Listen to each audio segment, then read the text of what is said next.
the eve of one of the biggest races, if not the biggest race on the iRacing service annually.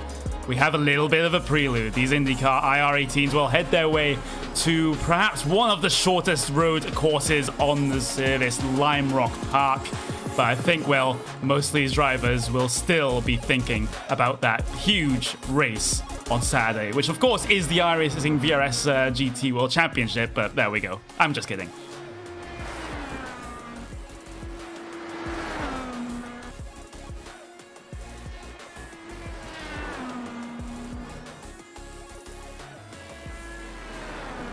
Isn't there some 500-mile race going on in Illinois at some point?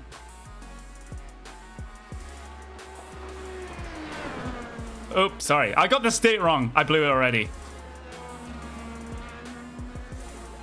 I know it's in Indianapolis, okay?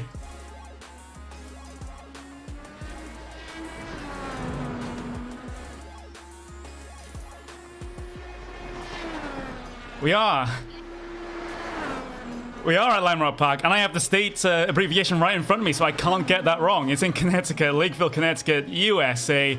And wow, look at those lap times, sub 40 seconds. And those are the sort of times that get posted on oval courses, let alone a road course.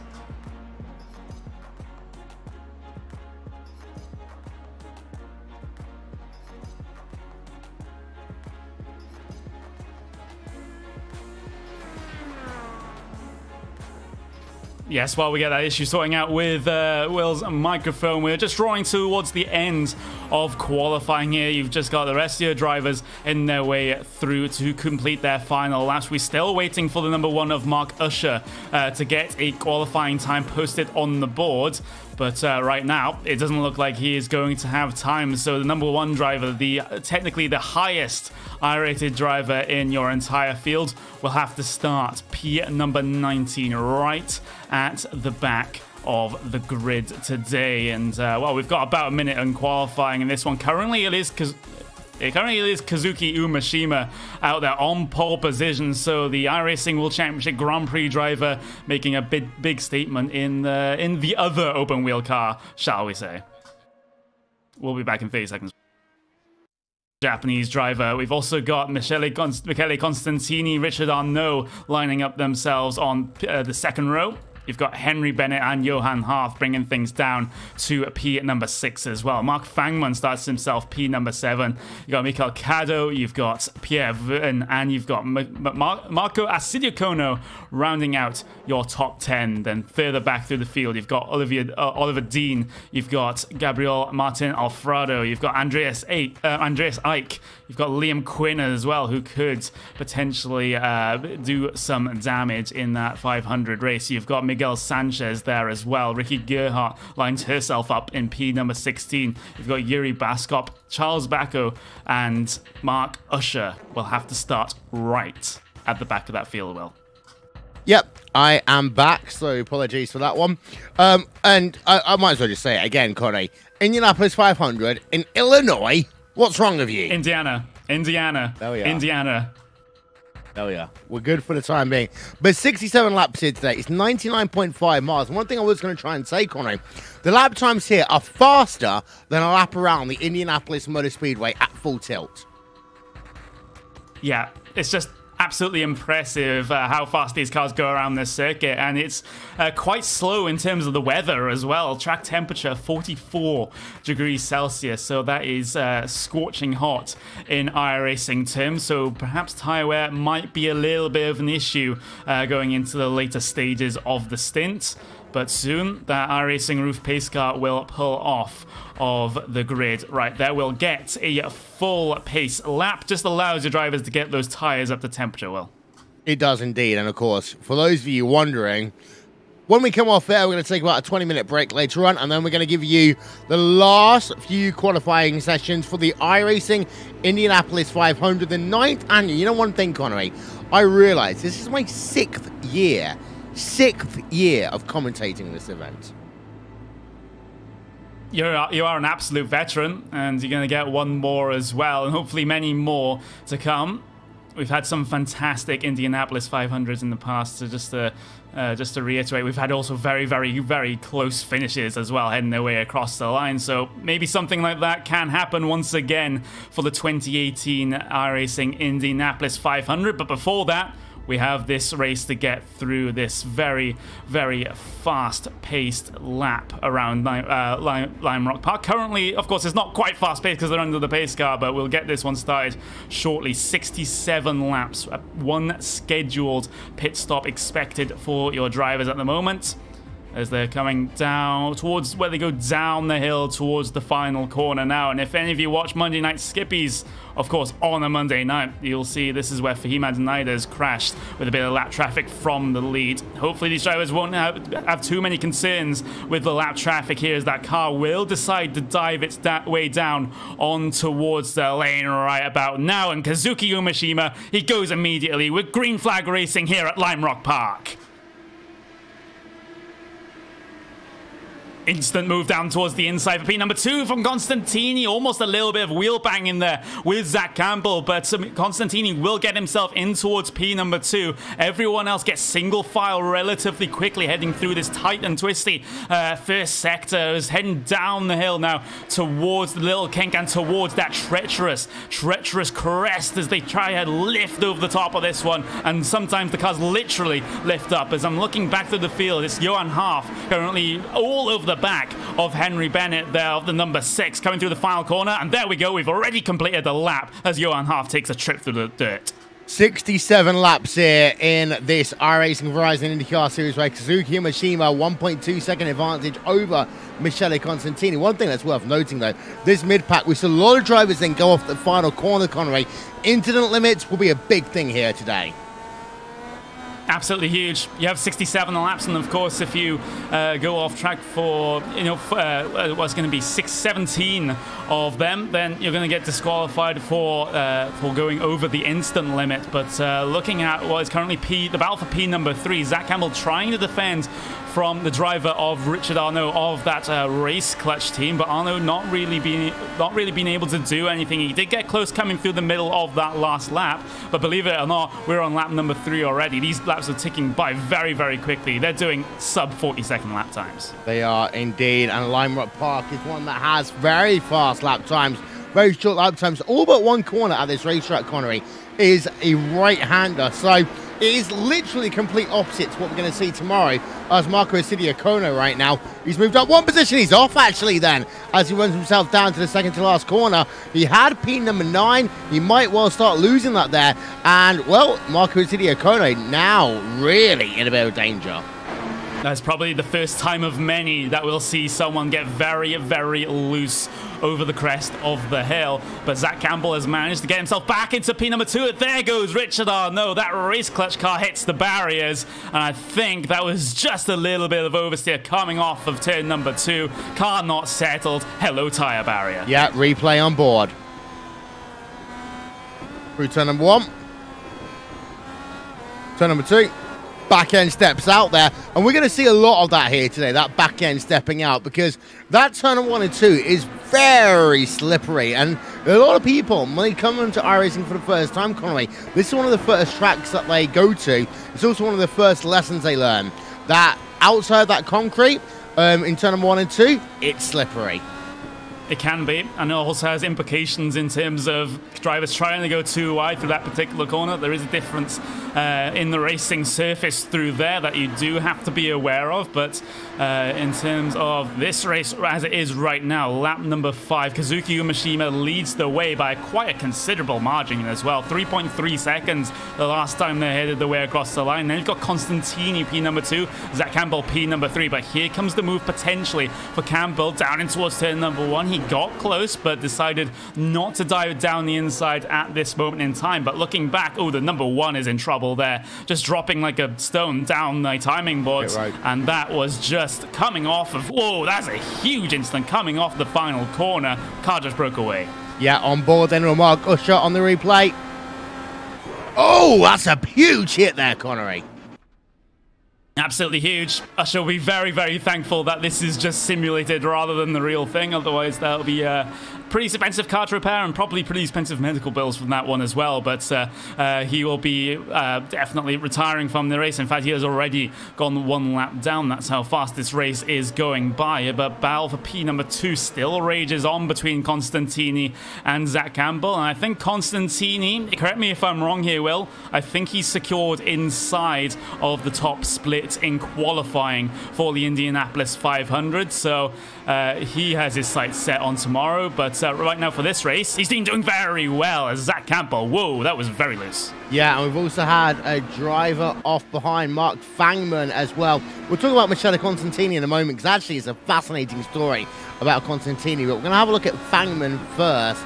We hope, there we are, on board right now with Mark Fangman in the number 2 DH machine. It's actually going to be pretty big then in terms of iRacing, Connie, because of the fact that Fangman, number 2 iRated driver, loses the back end, slides off into the grass, and I think when he comes back on, he just retires that car.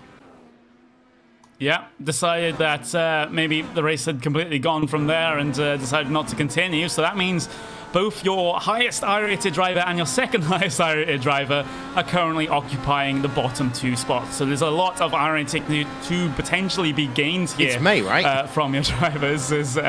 Potentially it may be. But right now, Kazuki Umeshima, he's just outclassing the field, really bringing that knowledge over from the Formula 1 car over into the IndyCar. Of course, they are completely, well, not completely different cars to drive, but you can apply some things you learn in the F1 car to the IndyCar because, of course, they're both high downforce open wheel machines. Yeah, you say that, but Michele Constantini, of course, is a veteran in the iRacing IndyCar series. And we talk about Constantini, there's 2 drivers really we want to pay attention to here today. Michele Constantini, in fact 3, Henry Bennett and Liam Quinn. All 3 of these drivers are those who have a chance at winning the 9th annual iRacing Indy 500. And Will Connery, you know me very well. I never say there's a favourite going in. I never say there's one driver who has a chance to win, because there's always about 10 who have the chance to win the iRacing Indy 500. And we've seen that over the years, mainly because no driver has ever won the big dance twice. Yeah, and I saw the poll you put up on the RaceSpot TV Facebook page, and it seems like the public thinks that that trend will continue. So the public wants or expects a new winner of the Indianapolis 500 tomorrow. We'll see if that one happens, but looking at this one, looking through for battles down through the field, you have a good group of cars here battling for P10. You've got Miguel Garcia Sanchez here, Gabriel Martin Alfredo, and Liam Quinn as well. And Quinn is a driver that also is looking to compete in that 500. Yep, and Quinn's doing a pretty good job right now, P12. But trying to work himself up through the field. And for a lot of drivers, this is what they like to call their throwaway or their drop week, Connery, because it is such an unusual track. And a lot of drivers right now get that Indy fever by the end of June. I mean, next time we are here, of course, in Friday Night Prime Time, it will be at Indy. A lot of drivers will be burnt out by then. So for those drivers doing the championship, 2 weeks in a row, when you can really get some good race results.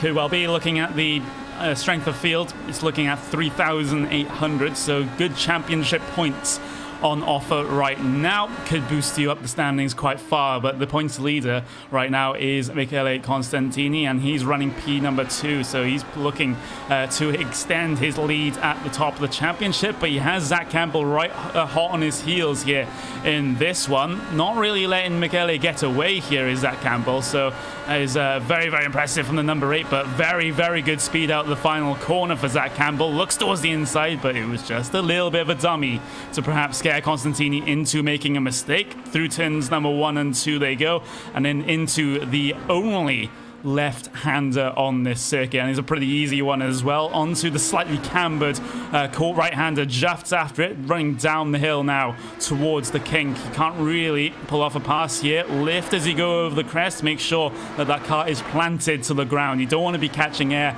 over the top of the hill, especially in these cars. Zach Campbell runs a little bit wide though, coming through the right-hander on the top of the hill, through the final corner now, and that is pretty much a lap of Lime Rock Park. It is indeed, as well. We'll say one thing. Kazuki Umeshima, if he's going to be that fast here, we need to give a little circle around him for the next round of the iRacing World Championship Grand Prix Series. That'll be at Watkins Glen International. And A lot of people say, what are you doing comparing Watkins Glen to Limerick Park? There are quite a few similarities, Connery. The bankings in the corner, the camber, and also the fact that it's one of those tracks I like to call a momentum racetrack. Yeah, exactly. Not many of these corners, or in fact, none of these corners are stop-start. The only heavy braking zone is coming down in towards turn number 1, and that, of course, isn't really the slowest of slow corners either. So you really need to get into a rhythm. You really need to take that momentum through all of the medium and high-speed corners on this racing circuit to be anywhere near competitive. But in terms of P number 2, looks like 4 drivers are within a second here. Michele Constantini, Zach Campbell, Henry Bennett, and Johan Harth, actually. Those are 2 different packs of cars that are fighting right now. So that is what we have to be concerned about. Henry Bennett up 1 position right now, up into P number 4 from P number 5 on the grid. He's currently trying to defend from Johan Harth. Harth caught 0.2 of a second that last time. Yeah, and we're actually having a look on board your race leader, Kazuki Umeshima, because Connery, lap traffic is in play already here today. Kazuki Umeshima works himself past 2 drivers at last lap. He's got to now work himself past another driver in towards turn number 3. We talked about that in terms of the only left-hand corner on track, and this will actually hurt him a little bit. Michele Constantini can gain a little bit of time, but Road Atlanta syndrome kicks in here. You lose some time, you gain some time. Don't overdrive the car. That is absolutely imperative. Luckily for Kazuki, though, he has a little bit of clear air because number 18, the next bit of lap traffic down the road, has just come through turn number 2 right now. So he has a little bit of breathing room to get himself back inside his clear air pace. But the thing is, the battle for P number 2 and the battle for P number 4 has yet to hit this traffic. And in fact, Constantini is hitting it right about now, coming through turn number 2. And this is perhaps one of the worst places to do it, is down towards the inside through 3. He has to go. Campbell also follows him through on that one, so that wasn't as bad as it perhaps could have been. Let's see how they negotiate the next 2 cars now, Will. Yep, as they work themselves up the hill, let's go back on board the driver. Campbell gets wide there, and that's the thing. It doesn't take much then. It's all based upon the RPM as you come up over the hill. That RPM too high in that delicate zone, as we talk about in the IR05 and in the DW12, Connery, if it's in the wrong RPM zone, it's going to be a pain to drive. It is. Coming over the top of that hill, all the weight just goes up in the air, so to speak. So there's not much weight on those rear tires, and if they're spinning at a high RPM, the engine's spinning at a high RPM. Marco Sidiacono. There, yeah, Sidiacono. He's running into issues, slow out the final corner, actually brings it down on towards the lane. And I think that's just a single car spin coming out of the final corner. He did clip the grass a little bit on entry, but that he gets on the bumps on the outside of the corner. You just see how it upsets the car. Yep. Well, he runs off wide a little bit first, and they run into the corner, and that's what causes the first bit of the issue. Now, he doesn't only graze a tyre barrier, but it does look as though he is going to be classified as out of the event so far. Having a look, though, on board of Johan Harth right now, he's not doing a bad job in P number 5. Not a bad job at all, but he is looking for more. He again gained around about half a second over Henry Bennett last time, so the pace does seem to be with Johan Harth at this moment in time. We're around about 20 laps in right now, so we're going to be about 15 laps away from pit stops at least. So middle of the stint, going on to late in the stint here. That's when Johan Harth starts to come alive. But can he do anything about Henry Bennett ahead of him? That's one of the veterans in this IndyCar, but hasn't really had all that many great performances here on the Race Spots TV Friday primetime side of things. So hopefully he can remedy that on this one. P number 4 would be a fantastic finish when all is said and done, but not all is said and done, Will. Yeah, and Connery, I will say one thing as well. Henry Bennett, of course, been such a big factor in the classic IndyCar series over the last couple of years. He knows how to drive an IndyCar, but there's a big difference between the IR05, the DW12, and the IR18. I will say one thing, that Bennett has adapted well, but he's still, in my opinion, got a little bit of work to do to really be able to fight it with the big guys in the big races. Yeah, and we can just see that, especially in these road course races, he's always battling vaguely near the front when it comes to the oval races, but in terms of these road courses, it certainly seems to be a little bit of a weakness here for Bennett, as we haven't seen many standout performances on Race Spot TV Friday primetime. Maybe another series, but this is the only one I have to go by. He's going to get caught by that traffic here off the corner, and this may give the run to Johan Half, but he's a little bit too far back to be able to do anything about that green car. Ahead of him is actually deep on the brakes. He goes, tries to go around the outside. That was a brave move there from the driver, the number 5. He may still have an opportunity, you know, coming into the only left-hander on the circuit, but decides not to go for it. Through the camber corner there and out of the corner. He's very, very close as well. He's just gonna tuck inside that slipstream, but that's actually detrimental coming through a corner like that, because it loses all your front downforce. And corners like that as well, being so close, is going to be a detriment to your front downforce. Passing here is so difficult, Connery. Johan Half on him right now. I'm looking at the lap counter and thinking, when can I come on towards pit road? Usually, looking from past races, we look to see a couple of drivers coming down towards the mid-30s in terms of the lap count. So that's when we'll see the pit window opening. Of course, you know, it would have been forgiven to think that we'd have a long race here, given it's 67 laps. But remember, it's 67 laps of a lap time that is only 40 seconds long. So not that long a race when all things is considered. But Johan Half, look at him. He's just dropped off the back of Henry Bennett now. Looks like a little bit of overdriving of the car, a little bit of getting too caught inside the dirty air. It's just pushed him back a little bit, which gives us a little bit of time to look at some of the other battles on track. You've got P number 2, P number 3. We're just talking about Richard Arnault, and I'm just going to circle it there. Now, we always say a Race What TV logo will give you 0.2 of a second, but not when it's not in a straight line. So, Richard Arnault right now has got damage to that rear wing, and that's going to affect him all the way through, not only this run, but his pit stop as well. With the way that rear wing is shaped, does that mean it's an upwards inflection on the spot of Race Spot? Yes. Race Spot? Race Spot. Oh, it's bent the wrong way to be able to do that. Yeah, true. It's an upwards inflection. Look, I never did really well in English. I didn't either. So English, there we do go. you even? I cannot say the next word. Hey, this is why I trip over my words when I go to my commentary. I only got like a C in English in my 16-year-old exam, so there we go. But off of that particular topic of how terrible we are at our studies, the race looks to have just gotten a little bit quiet here at the front. You've still got Henry Bennett, Johan Half battle going on, but that has been separated out. You have to go back as far as what looks to be P number 9 to get cars that are more close together. Actually, P number 10, Liam Quinn, slow over the top of the hill, though. Here comes Arnault down towards the inside. For turn number 6, he can't really pass there, but Arnault manages to do it with the damage to the rear wing. Take a bow. Yeah, and that was impressive. Replay then coming up for you immediately on board of Richard Arnault. Well, a 30-second replay is pretty much 2/3 of a lap here, but it all starts as they work themselves up the hill. Liam Quinn is ahead, a little bit of dirty air in front of him. They flick it to the left, then flick it to the right, up the hill. You just see Quinn then, just a back end stepping out on him a little bit. And Arnault immediately says, thank you, I'm going to go to the inside. Quinn almost runs Arnault right into the rear wing then, but they both survive it, and they carry on. But Arnault now up into P10. Very, very close margins, so looks like that damage may not be affecting Richard Arnault all that much. He's currently down in P number 10. Did stop P number 4, of course, so that instant earlier on has brought him down in the field, but still running pretty strong when all things are considered. Looking back towards the front, though, we've got Henry Bennett, Johan Half.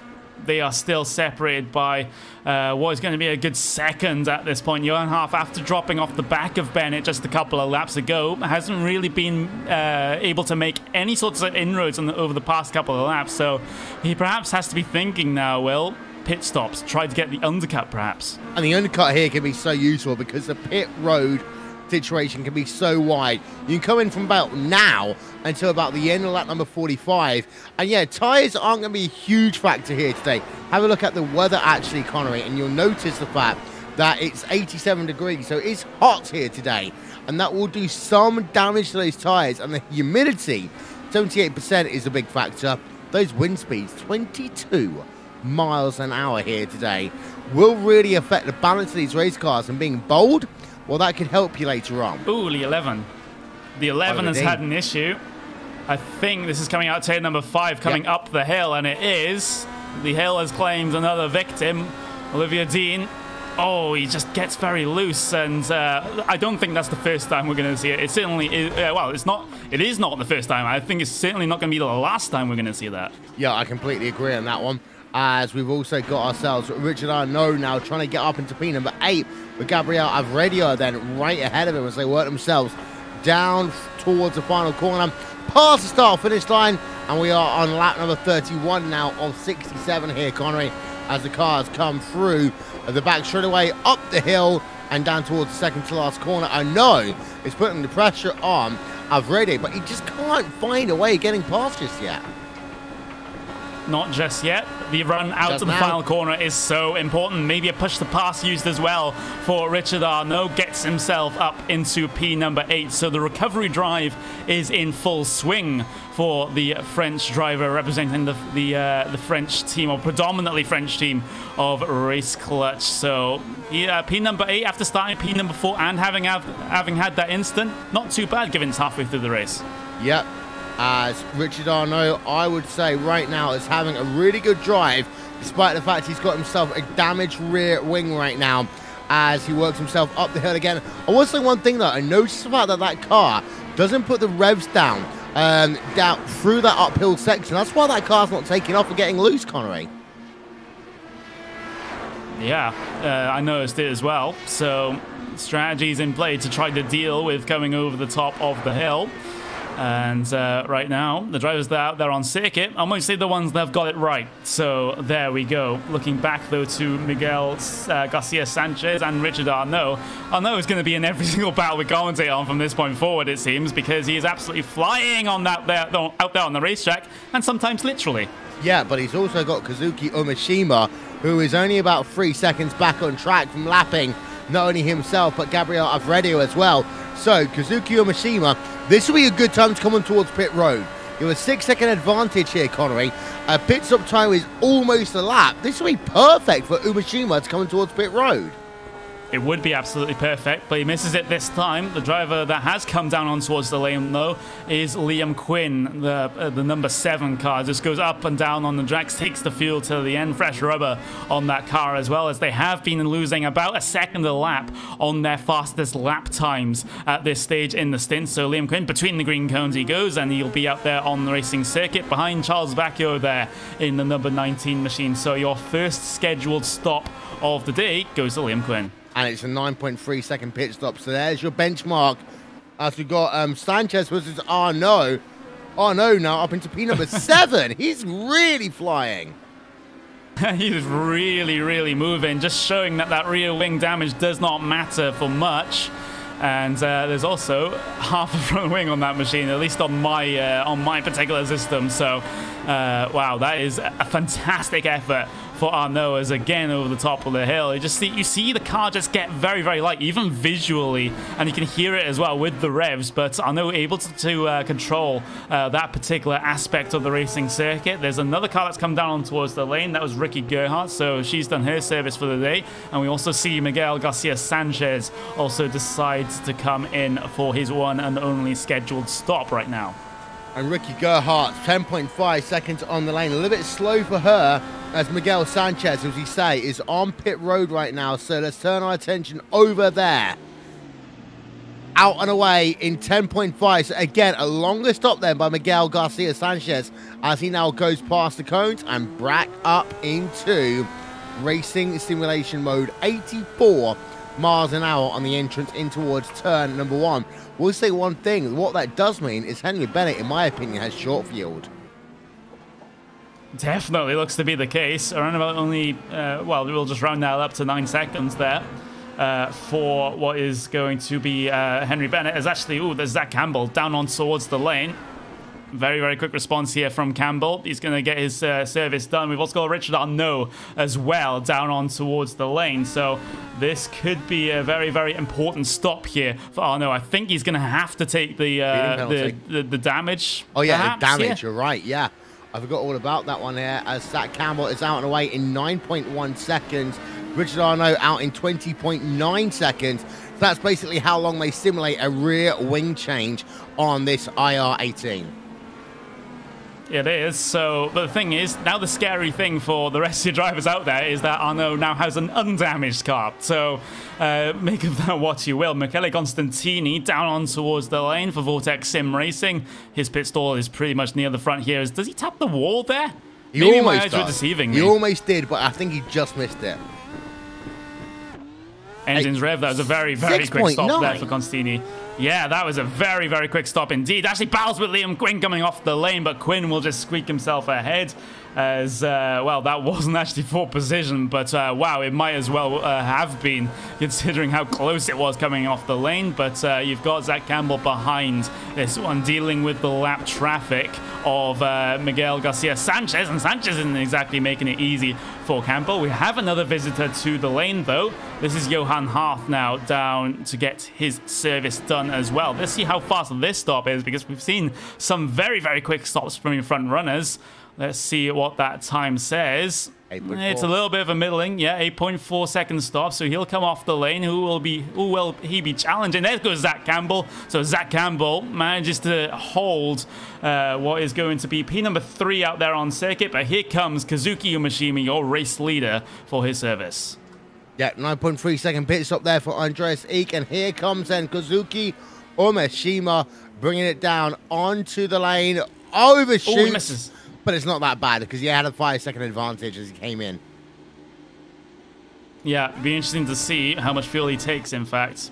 Looks like it's going to be another 8.4 second stop, this time for Kazuki Umeshima, and he's out in pretty much the hugest amount of clear air that I've ever seen so far in the middle of this race. So Umeshima will be very, very happy about that one. We're still waiting for Gabriel Martin Alfredo to head his way down on towards the lane, and we're also still waiting for Charles Bacchio in the number 19 to decide to visit the lane. But with all the pit stops done, we'll just take a very, very quick commercial break here on RaceSpot TV and iRacing Live.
Chair of the Indianapolis Motor Speedway.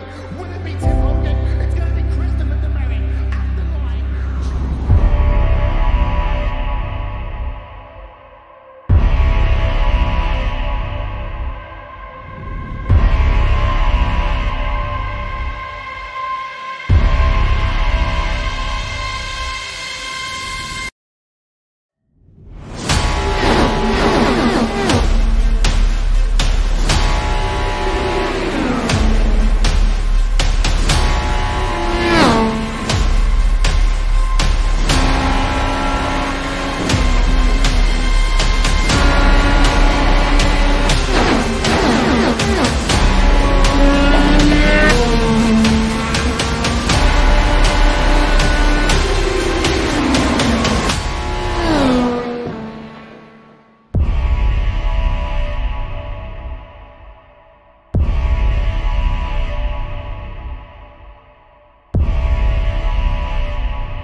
Hello, this is a generic IndyCar promo for the iRacing Indianapolis 500, taking place on Saturday, the 19th of May at 1 p.m. GMT.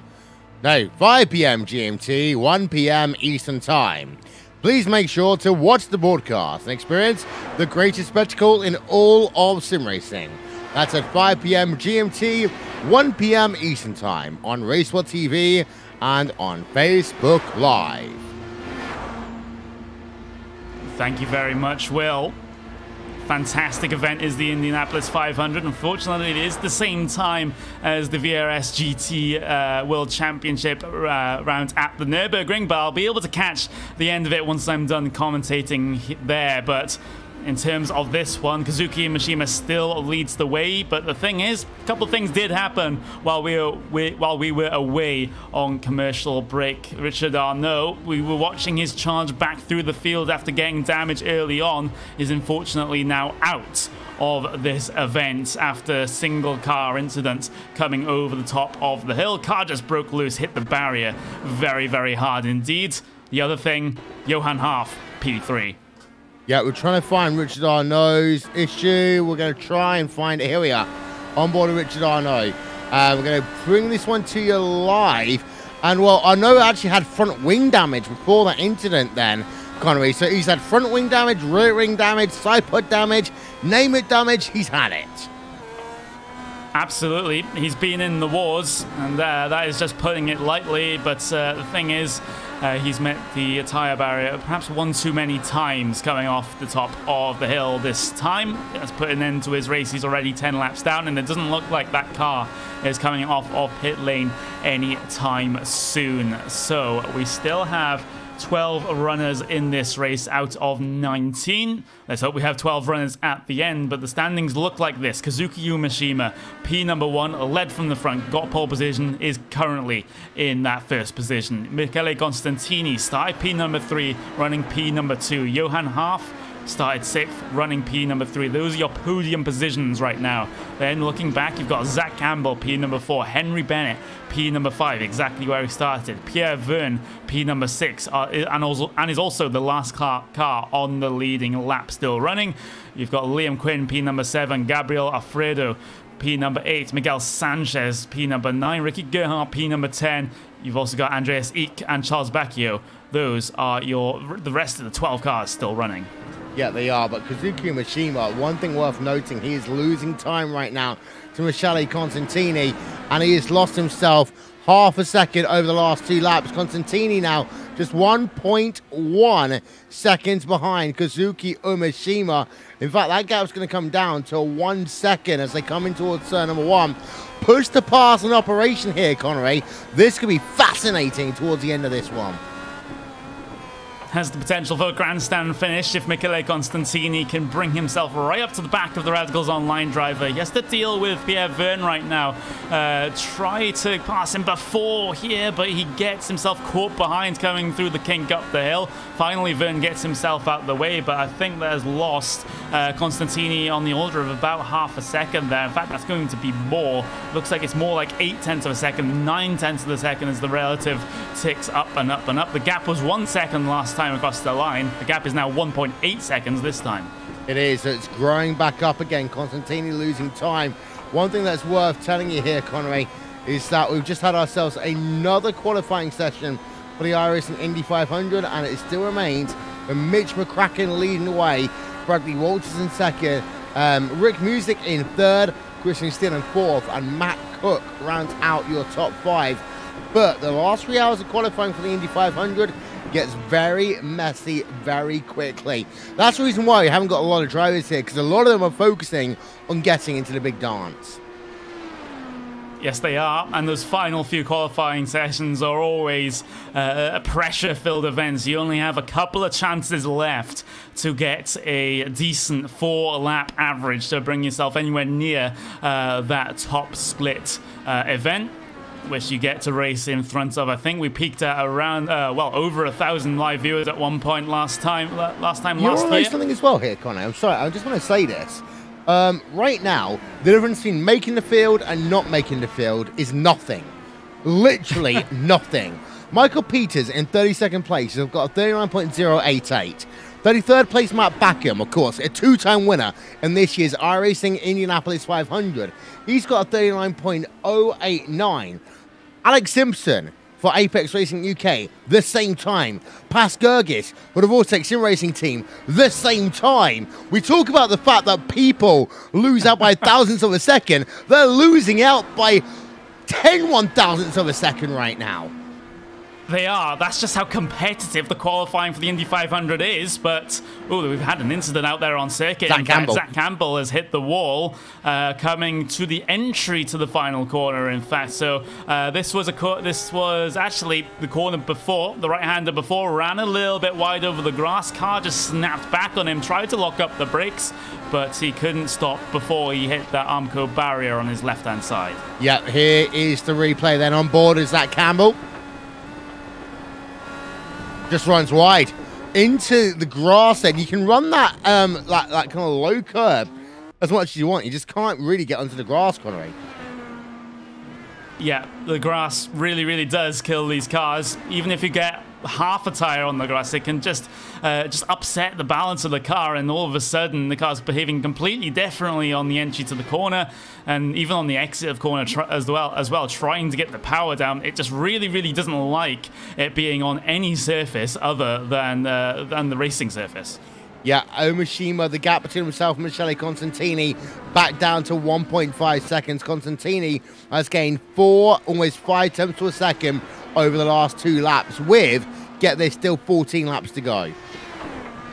14 laps to go, but those 14 laps are going to tick by very quickly, especially for Michele Constantini. Just looking at that gap right now, it's going to come down once again as they head their way across the line from 1.7 to 1.468 for Constantini. So Constantini's just working at this gap lap by lap by lap, and if he catches out that margin over the next couple of laps, he'll be within striking distance in the not too distant future of Kazuki Umeshima, so he can challenge for the race win here on RaceSpot TV Friday at prime time. Of course, he is the championship leader, but I don't think he's won a race in a broadcasted race so far this season. He's just put those very good and consistent finishes in. Let's have a look at his lap time, though, as he crosses the start-finish line. 1:39.143 for Kazuki Umeshima. Slower that time by for Michele Constantini. One may argue here, Connery, that maybe that dirty air starts to affect the car on Michele Constantini, as we are going to have ourselves at the end of this one 11 laps to go. I would say Constantini is just waiting for a mistake. Yeah, he could well be, but in terms of cars that can help with that, that's not too far down the road. There's Andreas Eek. That is a bit of lap traffic that they're going to start to come up on in the not too distant future, definitely before the end of this race, so that could play a factor. We've also got Ricky Gerhardt further down the road as well, but maybe not as congested with lap traffic as Constantini perhaps would have hoped to try and slow Kazuki Umeshima down. Yeah, as we're on board with Gabriel Martin Alvedre as well. And he was quite close to the rear of Liam Quinn. Liam Quinn today, by the way, I would say it's kind of disappointed a little bit. We know he's going to be one of those names in the iRacing Indy 500 tomorrow, but his road course racing, we've seen being better on this, to be fair. Yeah, we have. Qualifying wasn't great either. P number 14 on the grid has brought himself back up to 6th, though, so that we will give him credit for. But usually you sort of want to see him more at the front of the field like he is on those oval events as well. Over the top of the hill he goes. But let's see what sort of performance he can pull out of the bag in the Indianapolis 500. So that one is going to be coming to you 5 p.m. GMT tomorrow. Don't want to miss it. And our race coverage is sponsored by Host and Valid Engineering as well. Yes, we actually have a title sponsor for the iRacing Indianapolis 500. You saw their lovely, sort of pre-roll ads there, which I find is absolutely fantastic. Really gives some sort of professional feel. And well, we could segue into an advertisement of their actual gear there, but I think I'll hold back on that one because we're not Americans. You say that, but hey. Michele Constantini. Wait.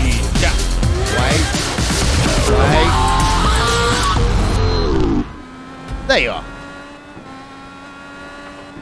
Did you just roll the ad? Maybe. I was more doing I was more suggesting maybe doing a product placement, but there we go. We are British. We usually look down on those things, but in terms of our broadcasting, but I haven't got the little P on the side of the broadcast yet. We need to add that one in one day. Yeah, you need to have that YouTube thing, which it includes paid promotion thing on the bottom of the screen. So, yeah, we won't be doing that.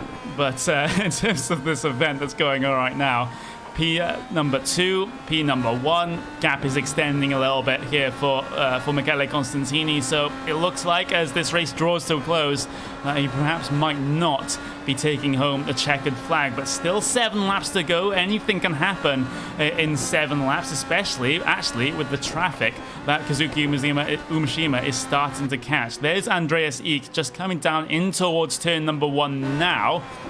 Umeshima not close enough to be able to draw himself alongside, nowhere near close enough to be able to be doing that. And now is Andreas Eek going to be courteous with Kazuki Umeshima, or is he just going to run his own lines through the racing circuit? It looks like he just messed up the exit of the first sector there. And coming into the kink now, Umeshima just has to stay behind, gets caught in the dirty air. Diving out the way goes Andreas Eek, though, actually onto the access road as well. So maybe there's one way, I guess that's one way to try and get out the way of the leading lap cars. Yeah, indeed so. And I'll tell you one thing of that. Kazuki Umeshima did a great job there. Michele Constantini, though, is 1.2 seconds back in towards 1. Now he has to deal with that lap traffic, and he pushes very wide through 1, turn number 2. 2 questions on YouTube. Number 1 was the question that says, which qualifying sessions are going to stream? Well, the most important ones. We'll find it out. Also, why is there no Pro IndyCar series on iRacing? We had it once. In fact, the first ever World Championship car, Connery, was an IndyCar. Just, of course, with 2 Formula 1 cars, the Williams and the McLaren over the years. They are more advanced machinery, and many people say that gives you more of a test in being a true open-wheel driver. I partially agree, but don't fully. Yeah, it's a whole different beast, especially with the electrical systems that are on board. These IndyCars don't really have much in the way of electrical systems. Goes back to what I would say is the sort of mid-2000s F1 level of electronics on board here. Of course, you do have the push-to-pass to be able to deal with it. Gives an extra boost to the engine, but they only get a limited amount of those per race as the traffic is just diving out of the way of Michele Constantini, just siphoning his way through the field.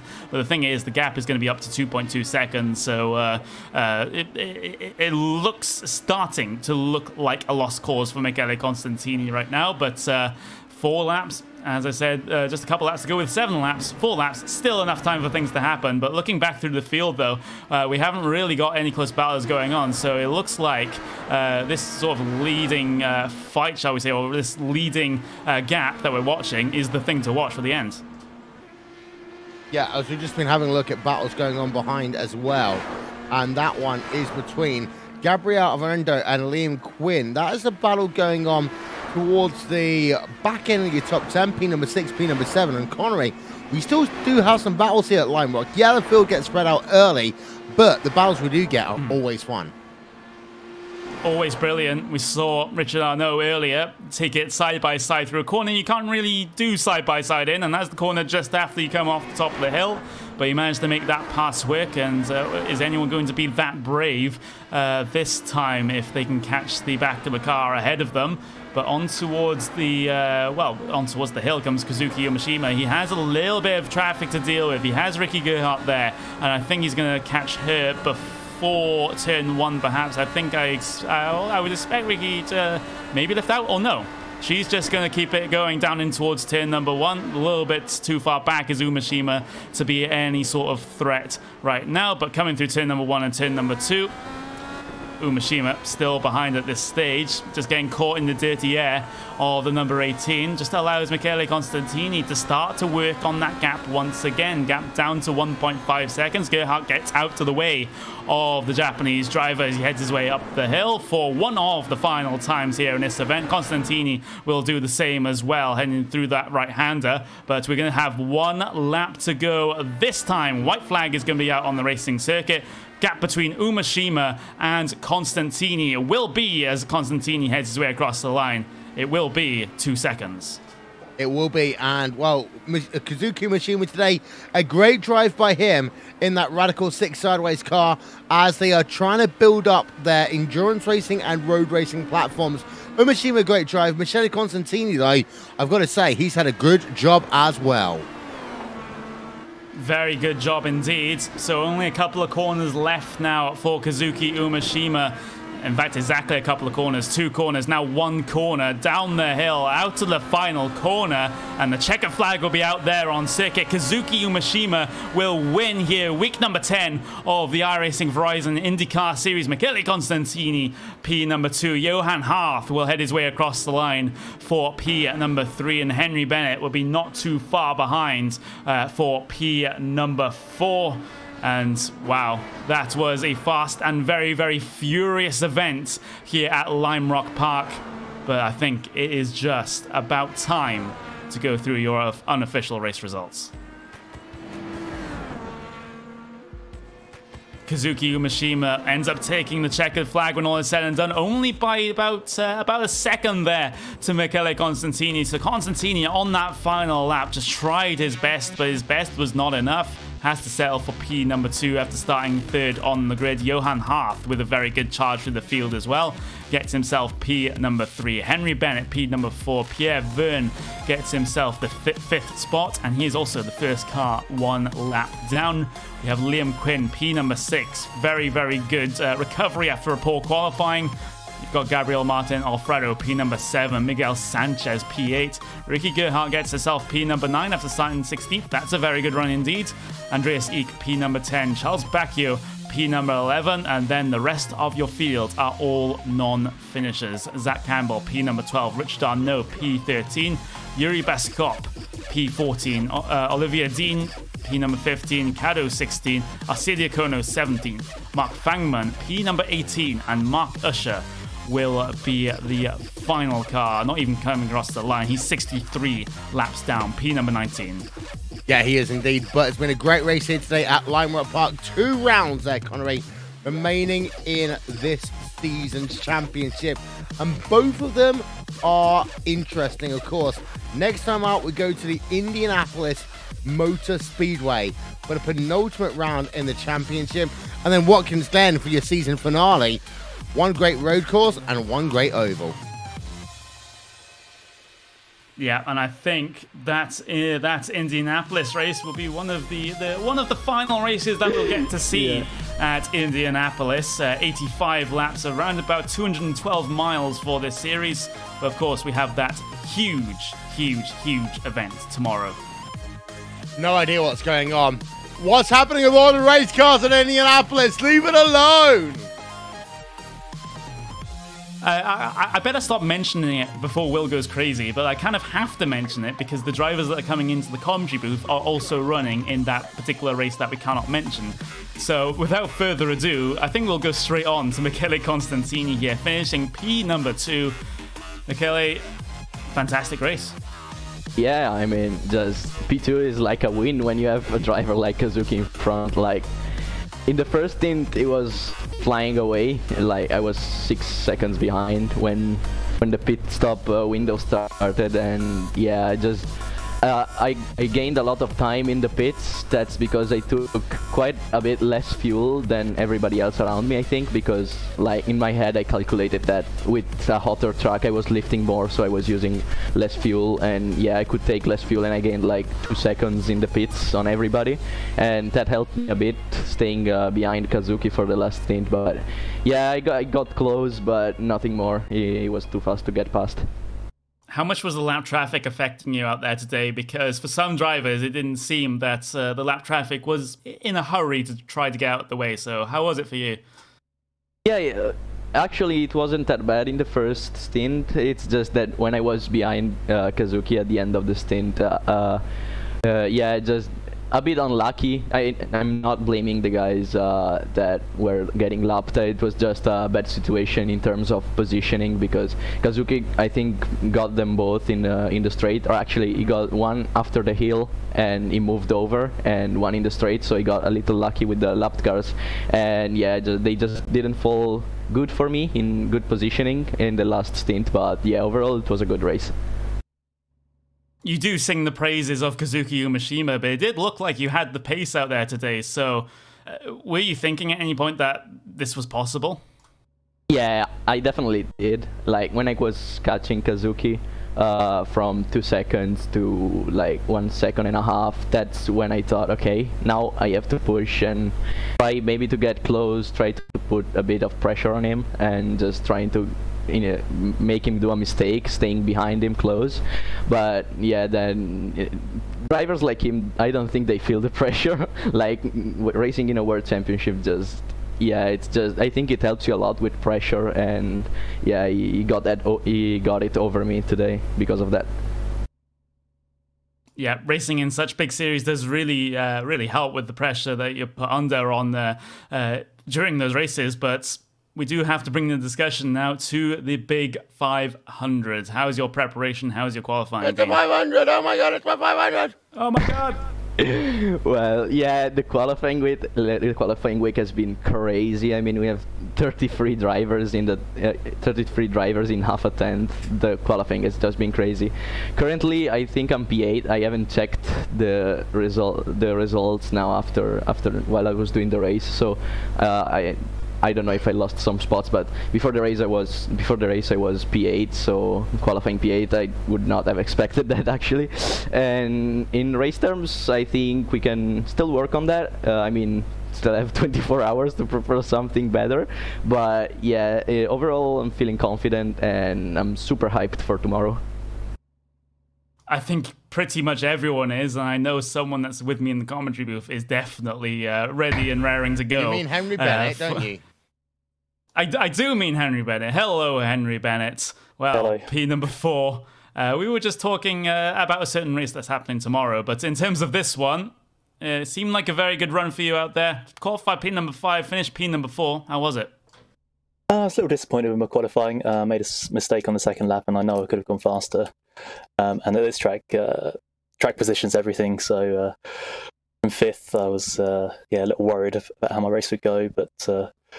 4th, I can't complain really. I didn't have the pace of the top 3, so and I got lucky. Inherited a pace from Zach. So yeah, reasonably happy. But Michele getting good points in second does mean I get set back in the championship slightly. But there's a couple more rounds to go. So. Yep, there is, and well, only 2 more rounds to go, so you can't afford to fall that far behind. But. You finished in a little bit of no man's land there at the end of the second stint. You were about 15 seconds off of Johan Harth. You were a good amount ahead of Pierre Verne as well. So for the end of the race, were you just coasting home at that point, knowing that battles around, well, you weren't near any of them? Yeah, this track, you don't need to be near anyone to end up in the barriers. Just hitting a bump wrong or getting on the accelerator too early can throw you off into the barriers, like we saw with some of the other guys. So yeah, I was just taking it easy, just bringing it home, because there's over a 10-second gap in front of me. I was never going to catch Johan, and he was slightly faster than me anyway. So yeah, after the pit stops, there were a few lap cars that had accidents in front of me, so I had to slow down. That lost me a load of time. So yeah. Just really bring it home from that point on. Speaking of dealing with the track, that hill. Hill. We saw so many drivers get loose. We saw so many incidents over the top of that hill today. How are you dealing with it? I was absolutely fine with the hill. You can be full throttle until you hit the crest, and you got to lift. If you keep full throttle over the crest, when you land, the car's gonna be spat out into the barriers. So just lift. For me, it was the last corner was the scary one because of the high track temperatures. Got the line slightly wrong, you could slide wide, hit the bumps, and you'd either be thrown out to the barriers on the left or span into the barriers to the right. So that was the place I had to be careful today. Yep, those bumps on the outside of the final turn can be very, very treacherous, shall we say, if I get my words right. But, Will, you're standing by with Zach Campbell. I am. Zach Campbell, P number 12 here today. Zach, well, not the best result you've had here in the iRacing Verizon IndyCar Series, but you do, you had yourself an issue. Talk us through that one. My issue the entire time was about the track temp. And my setup was really geared towards us having probably like partly cloudy 78, somewhere around there. And once I saw partly cloudy 85, I knew my qualifying set was probably going to be about as good as I was going to get, because the race set, I messed up about 1 every 3 laps, just trying to, 1, get to Michelle, and then 2, recover from my mistakes, and it just all kind of compounded in the issue I had in the second to last corner. Of course, this is one race in what is a big weekend on iRacing this weekend. Of course, iRacing Indy 500 tomorrow. Did it tickle your fancy? We'll see. We'll see. I like responses like that, Connery. We'll see. We will see, as we do have, 2 extra guests here in the commentary booth. We have Mr. Christopher Demerit. 2017 iRacing Indy 500 champion, Mr. Christopher Demerit. I'll have you know, Connery. Sorry, I tend to get titles wrong, and that's one that I've gotten wrong as well. So there we go. It was a very close finish last year in the Indy 500 for you, Christopher. Are you looking to be the? I'm going to answer this for you. You are looking to be the driver that's, the first driver to win more than one Indianapolis 500. But how's your progress towards that goal right now? It's definitely going to be an interesting one. We're probably going to be starting from pretty far in the field. Broken Arrow guys haven't had as much time as we're used to work on the car, but we still have something that we feel is good for a race, so hopefully we'll be slicing through the field during race tomorrow and up to the front. I'm going to stop you there, Connie, because of course we've got a pre-race shows coming up in about 15 minutes here on Racebot TV. Spoiler alert, that's why I'm here. So don't give it away just yet. But Randy Cherneth is here as well, Connery. And well, let's be honest, Randy hasn't quite made the field. So those that can't do, hey. Those that can't race, they commentate. Right, Randy? Takes one to know one, Will. Hey, I've done one. You've done one. Ooh. Yeah, that is true. I loaded the wrong setup into my car, so I basically had a qual setup. Basically, me and Josh did the same thing, because the guys at Broken Arrow and Power Slide whatnot, or not Broken, Banshee and Power Slide whatnot that we're working with, they sent us the setup and they didn't tell us what to do with the ARBs. So Josh and I just found out we've been qualifying on the wrong in-car settings all week.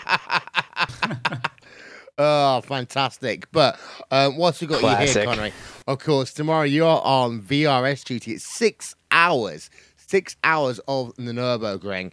And, I mean, we talk about the Indy 500 being the biggest race in all of sim racing, but this VRS GT World Championship is one fantastic series. Of course, got title sponsorship by VRS just a couple of rounds ago, and they've done a fantastic job of marketing the series to start with.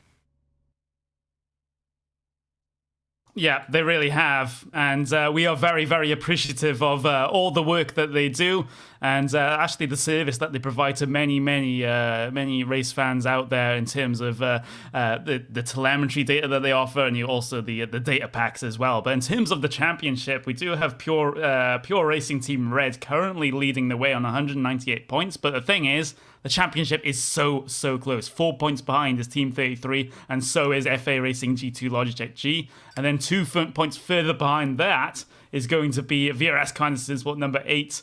So very, very tight for the top 4 in the championships. Could still go either way. Can I tell you a little story about Commander Sim Sports? Tell me a little story about Commander. They never thought that they were going to have Matt Backham winning a round in the iRacing World Championship Grand Prix Series. What they did is they promised him that if he ever did, he would get a pink car. So for the iRacing Indy 500, Matt Backham is running a pink VRS Commander Sim Sports machine. I have seen it. It's amazing. I haven't seen it quite yet, so I'm definitely looking forward to seeing that. It's going to stand out in the field if he makes the field, but oh boy, would it be worth it. Oh yeah. Well, it's your broadcast, Connie. Wrap it up, boy.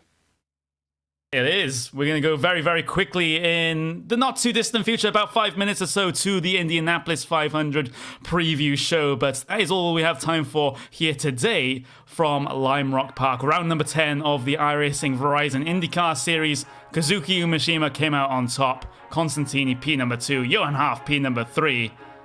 And we'll see you in just a couple of minutes for the Indy 500 pre-race show. That is going to be Will Vincent and Randy Cheneth bringing you that one. I see a little bit of a Jake Sperry down in the office there, but I don't think he'll be joining us. But see you guys tomorrow for those big races.